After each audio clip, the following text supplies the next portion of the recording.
জাতীয় খাবার নুডলস, তার সাথে যদি হয় চিংড়ি, তো কোনো কথাই নাই। এক কথায় অসাধারণ। একটা কাঠগোলাপ নিয়ে যা অবস্থা, মেয়ে বলতেছে আমাকে দাও, আমি বলতেছি আমার হাতে একটু জন্য। বাবার বাড়ি থেকে আসা কাঁঠাল, সেটা আমি বাবার বাড়ির মানুষ দিয়ে কিন্তু খোলাচ্ছি আমার শান্তশিষ্ট বারান্দাটার জন্য। আজকে আবার নতুন সদস্য আনবো চিন্তা করেছি, দেখি কি কি ফুল গাছ আনা যায়। বায়না ধরলো মেয়ে বার্গার খাবে, আমিও তার আবদার ফেলতে পারলাম না, বসে গেলাম বার্গার খাওয়ানোর জন্য। তো আসসালামু আলাইকুম, ওয়েলকাম টু মাজালি কিচেনের ব্লগে। অনেকদিন পরে আপনাদের জন্য একটা ব্লগ শেয়ার করলাম, প্রথম থেকে শেষ পর্যন্ত দেখতে থাকুন, আশা করি নিরাশ হবেন। সকাল সকালে চলে আসলাম বারান্দায়, আর বারান্দায় এসে দেখি ঈদের এই জাকা জুড়িতে আমার বারান্দার অবস্থা অনেক খারাপ, কারণ বাচ্চা কাচ্চা সবাই আমার বারান্দাটা পছন্দ করে, আর গাছপালা নিয়ে যত যা ইচ্ছা তাই করে। তো সকল গাছপালায় বেশিরভাগই মারা গিয়েছে, আর তার জন্য কিছু কিছু গাছ আমি আনবো চিন্তা ভাবনা করেছি। তো দেখি আজকে কি কি গাছ আনা যায় আমার এই সুন্দর বারান্দার জন্য। ঘরোয়া সকল কাজকর্ম সেরে চলে আসলাম মেয়ের স্কুলে, মেয়েকে নিয়ে যাব, আর কিছু গাছ কিনবার অন্যান্য কাজ আছে সেটাও সেরে ফেলবো। তো মেয়ে বললো আম্মা আমার খিদা লেগেছে, কিছু তো খেতেই হবে।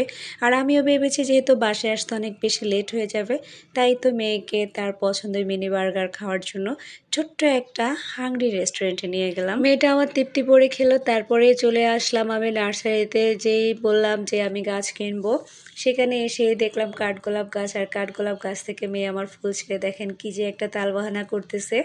তার কাছ থেকে আমিও ফুলটা একটু নিতে চাইলাম যে একটু ভিডিও করে বা ছবি তুলে, সে দিবে না, অনেক জোর করে তারপর আমি নিয়ে নিলাম। মানে আর কি বলবো, বাচ্চা বাচ্চা যত কাজকর্ম আছে সেটা তো আমার দ্বারাই হবে, কি বল। কাঠগোলাপ ফুলগুলো এত সুন্দর যে আমি দেখে এদের প্রেমে পড়ে গেলাম, তাই তো আমি কাঠগোলাপ ফুল গাছটা আর আরেকটা গাছ কিনলাম। গাছটার আমি নাম জানি না, ভুলে ভুলে নামটাও জিজ্ঞাসা করতে পারলাম না। আর কাঠগোলাপ ফুল গাছটা অনেক বেশি দামে নিয়েছে, মেয়েকে বললাম আমার হাতে দাও, না ও আনবে। পরে আমরা দুজনে চলে আসলাম বারান্দায় রাখার জন্য, আর এখন আপাতত বারান্দায় রেখে দিব, তারপরে অবসরে এগুলোকে অনেক চেঞ্জ করা লাগবে প্রত্যেকটা টব, তারপর সুন্দর করে লাগাবো। তারপর আসার পরে দেখলাম বাবার বাড়ির থেকে কাঁঠাল আসলো, যেটা বলে আর কি যে বাবার বাড়ি থেকে মেয়েদেরকে আম কাঁঠাল দিতে হবে, ঠিক তেমনটাই আমার ভাইও প্রতি বছর চেষ্টা করে যে আমাদের আম কাঁঠাল লিচু সব কিছুই দেওয়ার জন্য। তো একটু একটু করে আলহামদুলিল্লাহ সবই দিয়েছে বাবার বাড়ির কাছ থেকে। তো যেহেতু তারাই কাঁঠালটা এনেছে, তাদের হাতেই কিন্তু আমি কাঁঠালটা ভেঙে নিলাম, কারণ কাঁঠাল ভাঙার যোগ্যতা বা গুণ কিছুই আমার। কাঁঠালটা যথেষ্ট কচকচে আর অনেক বেশি মজাদার ছিল, তাই এক বসায় সবাই মিলে কাঁঠালটা খেয়ে ফেললাম। তারপর দুপুরের খাওয়া দাওয়া এভরিথিং তো ছিল, সেটা আপনাদের সাথে শেয়ার করে নিয়ে চলে আসলাম বারান্দা ঠিক করার জন্য। আর অফ ক্যামেরায় বারান্দাটা ঠিক করে, মানে ফুলের টবগুলো ঠিক করে আর কি সাজিয়ে নিলাম আমার সেই ছোট্ট সুন্দর বারান্দাটা। তো অল্প কিছু গাছই আমার বারান্দায়, তারপরেও আমার কাছে যখন সাজিয়ে রাখি তখন অনেক বেশি ভালো লাগে। আপনাদের বলতে মনে নাই যে আমি শুধু ফুল গাছটা আনি নাই, অনেকগুলো ছোট ছোট টব এনেছিলাম, কারণ কিছু গাছ আমার ছিল কিন্তু টব ছিল না, তাই সেগুলোকেও আমি সুন্দরভাবে সাজিয়ে নিলাম।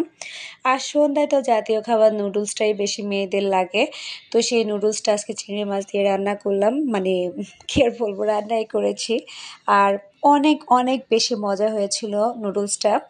আমার মেয়েরা তো বলতেছে আম্মু এত বেশি চিংড়ি মাছ দিয়ে নুডলসটা রান্না করেছো, খেতে কিন্তু দুর্দান্ত লেগেছে। ডিম দিয়েও কিন্তু এতটা মজা লাগে না, চিংড়ি মাছ দিয়ে নুডলস যত বেশি মজা লাগে। তো ভিডিওটা কেমন লেগেছে অবশ্যই জানাবেন। আসসালামু আলাইকুম।